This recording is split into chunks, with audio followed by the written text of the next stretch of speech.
Hello students, एक बार फिर आपका स्वागत है आपके अपने YouTube channel smart study classes पर। प्यारे बच्चों, इससे लास्ट वीडियो के अंदर हमने आपको क्लास 12 का चैप्टर नंबर 7 समाकलन की एक्सरसाइज 7.10 यानी 10 तक हमने आपको समाप्त करा दिया था। आशा करते हैं कि वो एक्सरसाइज आपको अच्छे से क्लियर हो गई होगी। बच्चों, आज इस वीडियो लेक्चर के अंदर हम एक्सरसाइज 7.11 के बारे में बात करने वाले हैं बच्चों। ठीक है, तो बच्चों सबसे पहले मेन चीज़ वही है कि इस एक्सरसाइज को समझने से पहले आपको जो भी मैंने लास्ट निश्चित समाकलन के रूल्स रेगुलेशंस बताए हैं उनको आप अच्छे से प्रिपेयर कर लें, और पीछे जो मैंने अनिश्चित समाकलन में फॉर्मूले लिखाए थे वो आप अच्छे से प्रिपेयर कर लें। ठीक है, क्योंकि आप जानते हैं हर अगली एक्सरसाइज के लिए पिछली एक्सरसाइज का तो कॉन्सेप्ट आना ही चाहिए, और उससे पीछे जो भी रूल्स फॉर्मूलेज बताए गए हैं वो आपको आने चाहिए। और आप देख भी पा रहे होंगे कि पिछले अगर फॉर्मूले आपको याद नहीं होते तो आपको आगे के फॉर्मूले बिल्कुल भी क्लियर नहीं हो पाते और आपको दिक्कत होती। ठीक है बच्चों, तो इसीलिए मैं कह रहा हूँ पीछे के कॉन्सेप्ट को क्लियर करके रहिए।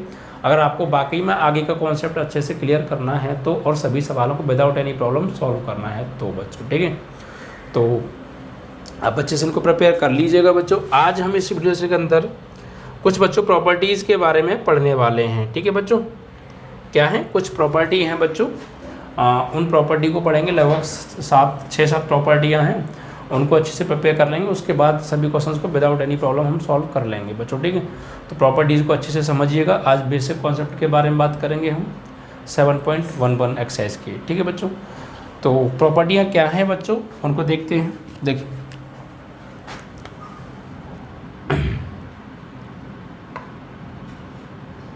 यानी गुण है एक तरीके से। ठीक है बच्चों, क्या है, गुण, या इन्हें हम बच्चों प्रगुण भी कहते हैं। क्या, प्रगुण। तो कुल मिला के 6 से 7 प्रगुण हैं बच्चों टोटल। तो अगर आपने बाकी में इनको अच्छे से समझ लिया तो सच में एक्सरसाइज में दिक्कत नहीं आएगी, इसलिए कह रहा हूँ अच्छे से आप इनको समझ लीजिएगा बच्चों। ठीक है, देखिए पहला क्या है बच्चों, उसकी हम बात करें। पहला प्रगुण, जैसे मान लीजिए बच्चों, पहला मान लीजिए किताब में 0 दिया है, 0 1 2 3 ऐसे स्टार्ट किए, तो नंबर से कोई बिलोंग नहीं करता, वो आप कैसे भी लिख लीजिएगा। तो अगर जैसे मान लीजिए अगर आपका इंटीग्रेशन लिमिट दे रखी है आपको a to b f(x) dx। ठीक है बच्चों, प्रगुणों को आप ध्यान से समझिए, मैं क्या बता रहा हूँ। प्रगुण में बहुत अच्छे से समझाने की कोशिश करूँगा आपको, जितने भी प्रगुण हैं। अगर आप प्रगुणों को बाकी में अच्छे से समझ गए, प्रगुणों को अगर आप बाकी में अच्छे से समझ गए तो बच्चों फिर आपको किसी भी सवाल में समस्या नहीं आएगी बच्चों। ठीक है, तो देखिए बच्चों क्या है प्रगुण। पहला प्रगुण देखिए ध्यान से, हमें एक इंटीग्रेशन दे रखा है, लिमिट a to b दे रखी है, और एक फंक्शन f(x) dx है बच्चों। अगर हम इस फंक्शन को चेंज कर दें बच्चों, अगर हम इस फंक्शन को चेंज कर दें बच्चों, x की जगह पर बच्चों हम कोई और वेरिएबल ले लें, जैसे y ले लें या z ले लें, सिर्फ x की जगह पर, तो कोई फ़र्क नहीं पड़ेगा बच्चों। ये जैसा है ना लिमिट, इसकी लिमिट वैसे ही रहेंगी, लिमिट पर कोई फ़र्क नहीं पड़ने वाला है। ठीक है, अगर ये limit a to b function f(x) dx है, अगर हम इस वेरिएबल को चेंज कर दें तो इन लिमिटों पे कोई फ़र्क नहीं पड़ेगा, ये लिमिट एज इट इज़ रहेंगी, यानी इंटीग्रेशन a to b ही रहेंगी ये लिमिट, और ये फंक्शन आपका हो जाएगा f(y) dy, या integration a to b f(t) dt भी आप इसको कर सकते हैं। ठीक है, तो अगर आप फंक्शन को चेंज करना चाहते हैं तो बेशक कर सकते हैं, इन लिमिटों पर कोई फ़र्क नहीं पड़ेगा। ठीक है बच्चों, ऐसे हम सवालों में इसको यूज़ करेंगे according to condition of question. अगर वहाँ पर हमें चेंज करने की आवश्यकता पड़ेगी तो हम वहाँ पर फंक्शन को चेंज करेंगे, बट उस फंक्शन को चेंज करने से उस क्वेश्चन की यानी उस इंटीग्रेशन की लिमिट पर कोई भी इफेक्ट नहीं पड़ने वाला है। लिमिट एज इट इज़ जो का त्यों रहने वाली है बच्चों। ठीक है, अब इसको अगर हम प्रूफ करना चाहें एक तरीके से प्रगुण को कि शो करना चाहें कि कैसे हो गया, तो देखिए उसको समझाते हैं। ठीक है बच्चों, इसका कॉन्सेप्ट समझाता हूँ मैं कि ये प्रगुण ऐसे क्यों हो रहा है कि फंक्शन चेंज करने पर इसकी लिमिट पर कोई प्रभाव नहीं पड़ रहा है। ठीक है, देखिए बच्चों, जैसे कि अगर हम इस x की जगह रखना चाहते हैं t, तो let x is equal to t, तो dx इज इक्वल टू क्या हो जाएगा बच्चों, dt हो जाएगा।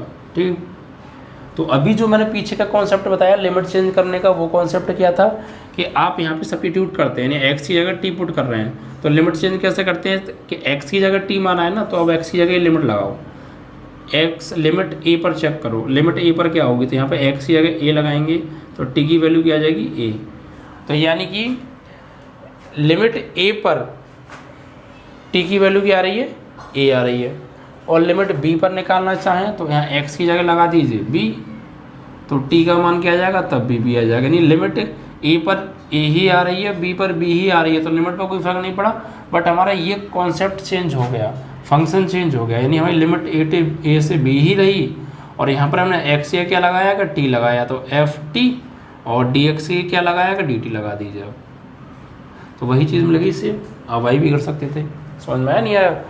अगर हम इस x की जगह t मान लें और फिर लिमिट चेंज करें a पर, तो t की वैल्यू भी a आएगी, b पर तो फिर भी t की वैल्यू b आएगी, इट मीन्स हमने फंक्शन को t की फॉर्म में चेंज कर लिया, पूरे क्वेश्चन को t में कन्वर्ट कर दिया, लिमिट भी चेंज कर ली, तो t a पर a ही आ रही है तो यहाँ a ही लगेगा, b पर b ही आ रही है तो यहाँ b ही लगेगा, और x की जगह हमने मान लिया t, तो यहाँ पे लगा दिया x की जगह t, और dx की वैल्यू क्या आ गई dt, तो इट मीन्स वही चीज़ आ रही है, देखो सेम।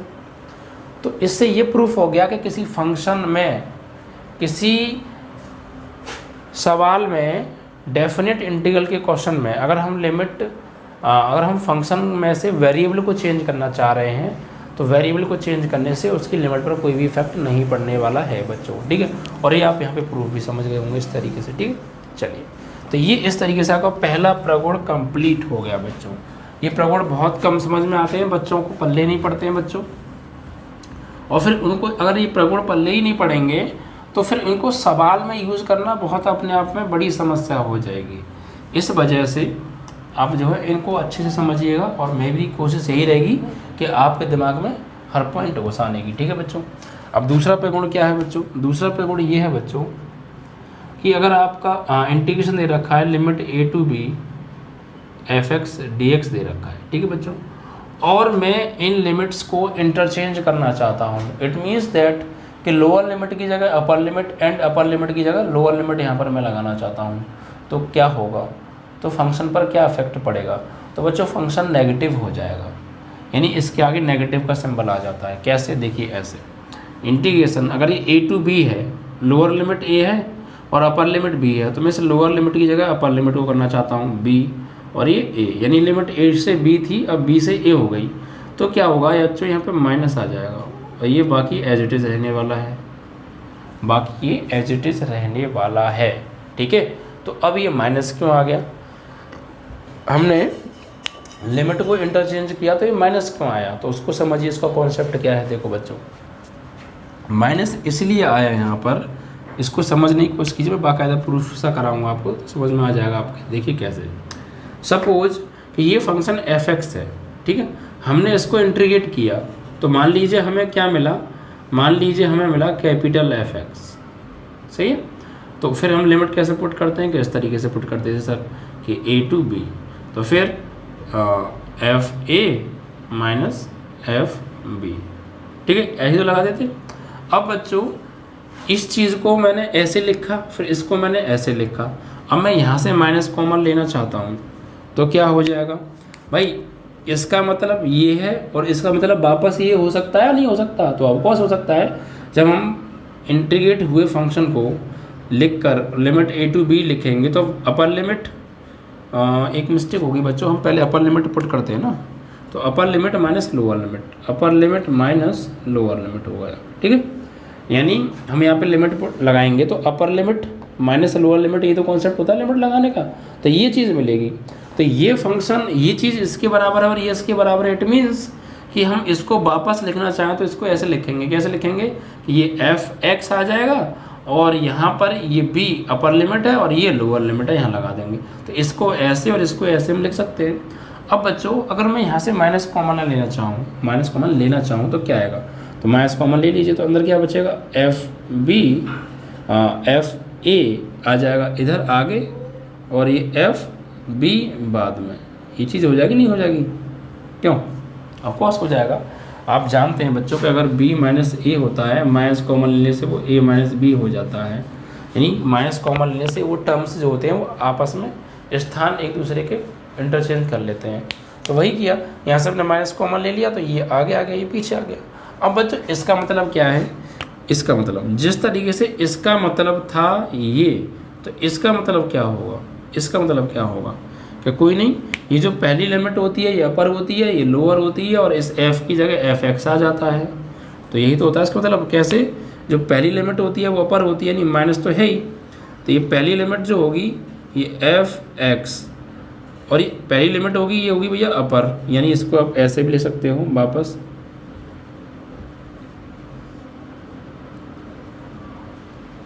और ये लोअर लिमिट यानी fb fa। देखिए ये चीज़ क्या होगी, अपर लिमिट होगी और ये लोअर लिमिट होगी। तो fx minus fx upper limit क्या होगी भैया, अपर लिमिट हो गई b, और लोअर लिमिट क्या हो गई कि a हो गई। अपर लिमिट b और lower limit a, upper limit होगी a और लोअर लिमिट होगी b। सही है, वही चीज़ तो होती है। अगर ये a to b है तो पहले ये अपर लिमिट में से लोअर लिमिट को घटाते हैं, और घटी हुई है तो वापस से ऐसे आ जाएंगे कि ये अपर लिमिट, ये लोअर लिमिट, और यहाँ fx। तो सेम यहाँ से मैंने माइनस कॉमन ले लिया, ये चीज़ आ गई। तो ऐसे ही मैं यहाँ से, ये अपर लिमिट है तो यहाँ पे आ जाएगी, ये लोअर लिमिट है यहाँ पे आ जाएगी। जिस तरीके से ये अपर लिमिट यहाँ, ये यहाँ, तो वापस ये यहाँ ये जाएगी, उसी तरीके से ये वापस यहाँ और ये नीचे जाएगी। ठीक है बच्चों, और माइनस आपका है और ये fx हो जाएगा। और फिर मैं वापस यहाँ से यहाँ जाना चाहता हूँ, इस बार यहाँ से वापस जाऊँगा तो कैसे होगा, तो ये माइनस तो आप एज इट इज़ लगा रहने दीजिए, ये आप हो जाएगा integration lower limit b upper limit a fx and dx। तो आपने क्या देखा कि ये चीज़ और ये चीज़ बराबर थी, तो वही हमने प्रूफ कर दिया, इसको और इसको हमने क्या कर दिया, इक्वल प्रूफ कर दिया। समझ में आया? एक बार और समझाता हूँ, हो सकता है आपको थोड़ा सा यहाँ पे मुझसे एक दो आगे पीछे आगे हो गया था, ये तो आपको कन्फ्यूजन रहा हो, फिर समझ लीजिए। Integration a to b fx dx is equal to, देखिए टाइम लग जाए कोई प्रॉब्लम नहीं, लेकिन समझ में आ जाएगा तो हम सवालों को बहुत अच्छे से कर पाएंगे, बिकॉज इस एक्सरसाइज से काफ़ी क्वेश्चंस बनते हैं लॉन्ग बच्चों, ठीक है, इसलिए। तो a to b fx dx है, तो ये प्रगुण ये होता है कि माइनस आगे आ जाता है और ये लिमिट इंटरचेंज हो जाती है, b to a हो जाती है fx dx। कैसे प्रूव करेंगे, अगर हम उसको इंटीग्रेट करें तो fx आएगा कैपिटल X मान लीजिए, और लिमिट a to b, तो अब लगाएंगे तो upper limit minus lower limit, यहाँ से माइनस कॉमन ले लिया तो fa माइनस f भी आ गया। तो जिस तरीके से ये चीज़ ये अपर थी पहले वाली, ये लोअर थी, तो अगर हम यहाँ देखें तो अब ये अपर हो गई ये लोअर हो गई, तो ये अपर ये लोअर, और ये हो जाएगा आपका fx, और माइनस आपका आगे चल रहा है। और इसको वापस हम एक कदम पीछे जाना चाहते हैं तो क्या होगा, इंटीग्रेशन b to a, इसको इंटीग्रेशन की फॉर्म में लिखना चाहते हैं तो b to a ये हो गया आपका, ये हो जाएगी आपकी अपर लिमिट और ये हो जाएगी आपकी लोअर लिमिट, माइनस का माइनस, और ये कैपिटल fx से स्मॉल fx आपका हो जाएगा। ठीक है बच्चों, तो ये आप समझ गए कि कैसे integration a to b fx dx बराबर होता है माइनस के b to a fx dx के। ओके, चलिए अब बच्चों इसी के साथ में एक पॉइंट और है, इसी प्रगुण से वो जुड़ा हुआ है, इसी प्रगुण नंबर 2 से ही वो जुड़ा हुआ है। आप इसको 2.1 नाम दे सकते हैं या 2a नाम दे सकते हैं या 2 का फर्स्ट दे सकते हैं। ठीक, क्या है वो कि अगर आपकी लिमिट सेम हो जाए, a to b हो जाए और fx फंक्शन dx दे रखा हो, तो ऐसी स्थिति में तो बच्चों इसकी जो वैल्यू हो जाएगी वो 0 हो जाएगी। क्यों हो जाएगी 0, देखो कैसे हो जाएगी उसको समझो। तो ये यहाँ से इंटीग्रेट करेंगे तो कैपिटल fx आएगा और लिमिट ये a to b, तो अपर a to b मतलब b की जगह भी a ही है, तो अब लिमिट पुट करेंगे तो upper limit f a minus lower limit f a, तो इससे तो कट जाएगा ना, क्या आ जाएगा 0 आ जाएगा। तो इस तरीके से ये क्या हो जाएगा बच्चों 0 हो जाएगा। अगर ये लिमिट सेम है तो 5 to 5, 6 to 6, 7 to 7, a to a, b to b, z to z, a to a, कुछ भी हो, बस ये लिमिट अगर आपकी सेम है, fx dx फंक्शन है, तो उसको जब इंटीग्रेट करेंगे तो फाइनली क्या आएगा बच्चों 0 आएगा, और हम प्रगुण के माध्यम से उसको डायरेक्ट 0 कर सकते हैं बच्चों। ठीक है, चलिए अब बच्चों प्रगुण नंबर आपका 3 क्या है उसको समझते हैं। ये तो 2 हो गया बच्चों।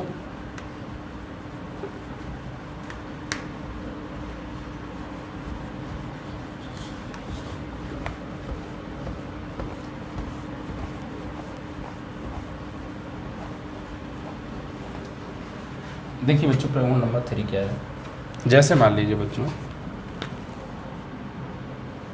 Integration a to b function आपका एफ एक्स डी एक्स दे रखा है, ठीक है बच्चों। तो आप इसको लिख सकते हैं बच्चों, f a to b f x d x है, तो आप इसको बच्चों लिख सकते हैं इंटीग्रेशन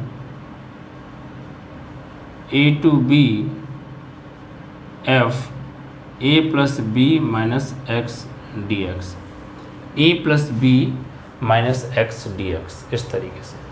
ये कैसे हो गया, कोई दिक्कत नहीं है। देखिए यानी ये जो ए टू बी है आपकी लिमिट्स, इनको ऐड करके इसमें से इस वेरिएबल को आप माइनस कर सकते हैं, ठीक है।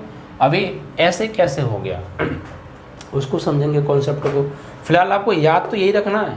देखिए मैं जो कॉन्सेप्ट समझा रहा हूँ वो सिर्फ आपको अच्छे से हर चीज़ पॉइंट क्लियर हो जाएगा। ये हो गया तो कैसे हो गया, क्यों हो गया, काय को हो गया, उसके लिए समझा रहा हूँ। पेपर में नहीं करना आपको, ये पेपर में तो सिर्फ आपको ये याद होना चाहिए कि हम किसी फंक्शन अगर कोई ऐसे लिखा है और हमें अकॉर्डिंग टू क्वेश्चन अगर हमें चेंज करने की आवश्यकता पड़ रही है तो हम उस प्रगुण को भी इस तरीके से यूज कर सकते हैं कि इन दोनों को ऐड करके इसमें से इस एक्स को माइनस कर सकते हैं, ठीक है। अब ये हुआ कैसे, देखिए इसको समझते हैं। जैसे मान लीजिए बच्चों हमको इसके बराबर ये कैसे प्रूफ करेंगे, तो जैसे मान लीजिए बच्चों यहाँ पर लेट कर लीजिए, माना ए प्लस बी माइनस एक्स बराबर टी। तो यहाँ से सॉल्व आउट करेंगे तो क्या होगा बच्चों, माइनस के डी एक्स बराबर डी टी, यानी डी एक्स बराबर माइनस डी टी। और लिमिट चेंज करेंगे तो लिमिट कैसे चेंज होगी, देखिए एक्स इज इक्वल टू ए पर चेक करेंगे तो यहाँ ए लगाओ, तो ए प्लस बी माइनस ए बराबर टी। तो फाइनली ऐसे तो ये कट गया, तो ए पर क्या आ गई लिमिट, बी आ गई, ठीक है। और बी लगाएंगे यहाँ पर, तो a plus b minus b बराबर टी, तो b से b कट गई, तो ये क्या आ गई बच्चों, a आ गई। तो ये लिमिट क्या हो गई, पलट गई बच्चों। तो अब यहाँ पर इसको लिखेंगे, कैसे लिखेंगे देखिए, तो यहाँ पर अब इसको लिखेंगे बच्चों हम लिमिट b टू a और इसकी जगह हमने क्या माना है t, तो f t और dx की वैल्यू क्या आ गई, ये माइनस डी टी। अभी अभी बच्चों मैंने एक प्रगुण कराया था, प्रगुण नंबर 2, कि अगर मैं इन लिमिट्स को चेंज आपस में अदला बदली करना चाहता हूँ तो माइनस आगे आ जाता है, ठीक है। तो मैं वही करूँगा, इनको मैं कर सकता हूँ ए टू बी और ये एफ टी, ठीक है बच्चों, एफ टी। और ये जो माइनस है मैंने पहले इनको चेंज कर लिया, ए टू बी थी, बी टू ए थी, ए टू बी होगी तो माइनस आ जाएगा, और एक माइनस आ गई, ये रहा तो क्या हो जाएगा, प्लस हो जाएगा, ठीक है बच्चों। और ये आ जाएगा आपका डी टी। अब आप चाहें तो यहाँ पर वापस इसको लिख सकते हैं, यानी टी की जगह आप क्या ले सकते हैं बच्चों, ये चीज़ पूरा, यानी कि a to b f a plus b minus x और ये डी टी डी एक्स, ठीक है, ये चीज़। तो वही चीज़ वापस हमें मिल गई, देखिए ये चीज़ फंक्शन आ गया ना, ये वही चीज़ हमें वापस मिल गई जो हम प्रूफ करने की कोशिश कर रहे थे। तो बहुत सिंपल तरीका है, बस आपको करना क्या है, इसकी जगह आपने मान लीजिए ये मान लिया, ठीक है, तो आपने ये वैल्यू वापस लगा दी और डी एक्स या डी टी लगा दिया, तो कोई दिक्कत नहीं रहा। तो इस तरीके से आप इस कॉन्सेप्ट को यूज़ कर सकते हैं विदाउट एनी प्रॉब्लम, ठीक है। तो आपको समझ में आ गया कि अगर कोई limit a to b f x d x है तो हम इसको चाहें तो इन दोनों को ऐड करके इसमें से घटा के लिख सकते हैं, बिकॉज अगर हम इसको टी मानेंगे तो यहाँ डी एक्स डी टी और लिमिट चेंज करेंगे तो ये सब आने वाला है, ठीक है, लिमिट चेंज करेंगे तो ये सब आने वाला है। तो यहाँ पर अब हम लगाएंगे b to a f t, ये डी टी, लेकिन ये माइनस आ रहा है, लेकिन हम इसको चेंज करेंगे, इनको हम चेंज करना चाहेंगे तो कर सकते हैं, माइनस आ जाएगा और एक माइनस है, जो कि ये प्रॉब्लम हम पीछे यूज़ कर सकें, तो माइनस माइनस प्लस ये चीज़ बन गई, ठीक है। तो एक तरीके से वही कंडीशन आ रही है, कुछ कुछ देख लीजिए, बस वेरिएबल तो चेंज हो गया, हमने माना है, और आप चाहें तो वापस मान को भी लगा सकते हैं। तो इस तरीके से आप इसको भी यूज कर सकते हैं बच्चों, सही है। तो इसको भी आप अच्छे से प्रिपेयर कर लीजिएगा। प्रगुण नंबर ये आपका 3 है बच्चों, ठीक है। चलिए अब बच्चों नेक्स्ट प्रगुण क्या है बच्चों, देखिए नेक्स्ट क्या है, प्रगुण नंबर आपका 4।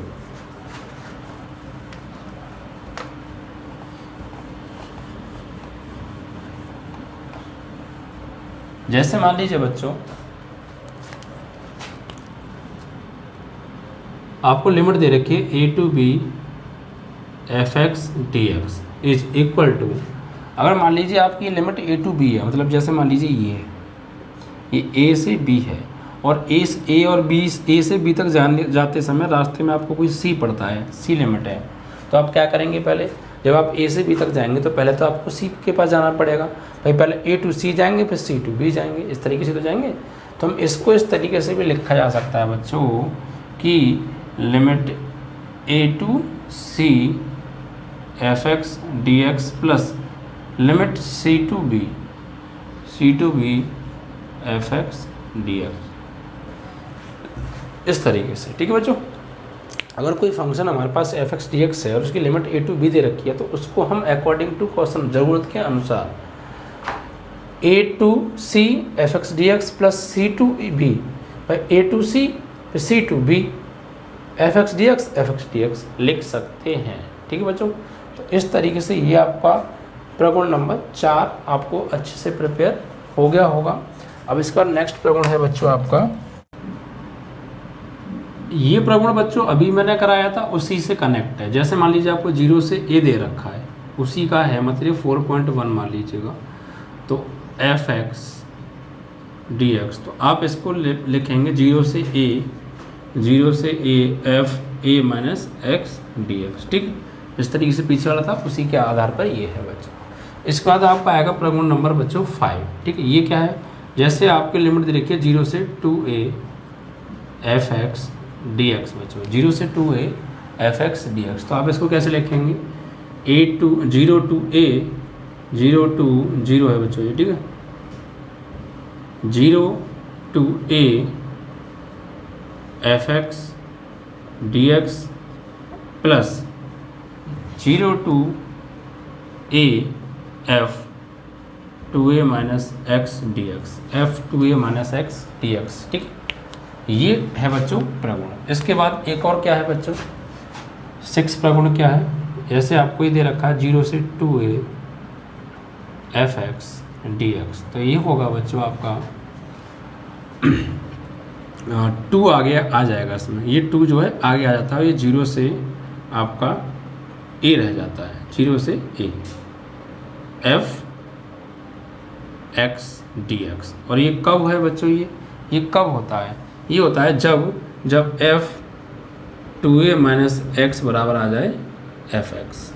ठीक है, अगर 0 टू 2a आपको एफ एक्स डी एक्स कोई फंक्शन दे रखा है और लिमिट 0 से 2a दे रखी है, तो ये 2 आगे आ जाता है और ये 0 से a हो जाता है और ये एफ एक्स डी एक्स। और ये कब होता है, ये तब होता है पॉसिबल जब एफ 2a माइनस एक्स बराबर एफ एक्स ही आए।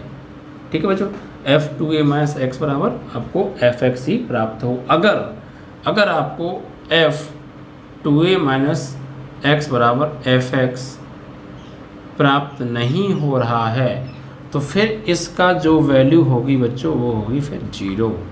इसकी वैल्यू क्या होगी, फिर वो 0 होगी। ठीक है, तो यह बात आप ध्यान रखिएगा, 0 से 2a f x d x दे रखा है, तो ये 2 आगे हम अगर हमें जरूरत पड़े तो ले सकते हैं और इसको 0 से a लिखेंगे एफ एक्स डी एक्स। लेकिन कब ले सकते हैं, जब एफ 2a माइनस एक्स बराबर एफ एक्स ही मिले, यानी अगर हम इस x में से इसको घटा दें 2a को, वापस हमें एफ एक्स ही मिले, तब ये प्रगुण इसके बराबर होगा। और अगर वापस हमें वो ना मिले तो फिर इसकी वैल्यू क्या हो जाएगी बच्चों, 0 हो जाएगी। ठीक है बच्चों, इसकी वैल्यू 0 हो जाएगी। ठीक है, तो ये था आपका बच्चों 6 प्रगुण, जिसको आप भली ही बात समझ गए होंगे। इसके बाद आपका लास्ट प्रगुण और बचता है बच्चों एक, ये क्या है बच्चों, इसको देखते हैं। देखिए बहुत सिंपल है बच्चों, कोई हार्ड तो है नहीं, बहुत सिंपल है, कोई दिक्कत होने ही वाली नहीं है। ठीक है बच्चों, क्या है बच्चों नेक्स्ट, इनको आप अच्छे से समझ लेंगे तो फिर आपको दिक्कत नहीं आएगी।